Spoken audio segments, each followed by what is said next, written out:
देखो, current in the conductor and the potential difference across its ends are measured by an ammeter and voltmeter. तो यही करते हैं, हम भी यही करते हैं। इन्होंने नेग्लिजिबल करंट ड्रॉ करी है, मतलब आइडियल हो गया है वोल्टमीटर।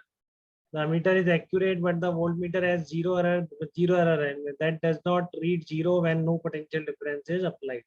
तो जीरो एरर निकालनी है। The readings on the two different conditions are इतने एम्पियर, मान लेते हैं जीरो एरर वी नॉट है उसकी, ठीक है ना। तो V equal to I R तो होता ही है। तो करंट एग्जैक्ट है, तो ये तो एग्जैक्ट है, तो उधर कितना हो जाएगा, 14.4 में से कुछ माइनस करना पड़ेगा, ठीक है। तो बेसिकली क्या आ गया, 14.4 minus V naught is equal to 1.75 R, और दूसरा आ गया 22.4 minus V naught is equal to 2.75 into capital R, ठीक है। तो बस अब आपको बस क्या अननोन बच गया। देखो दिक्कत है कि किसी को जो भी कसने का वो कर दो, इतने एम्पियर पे इतने करंट है, तो पोटेंशियल जीरो एरर है, तो मतलब कुछ माइनस कर दो रीडिंग में से, एक्चुअल वो होगा, वो आई इंटू आर के बराबर है, कि आई इंटू आर एग्जैक्ट है।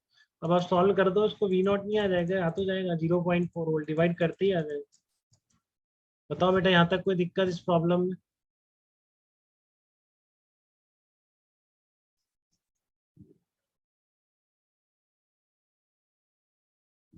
ठीक है, चलो बाकी फिर अपन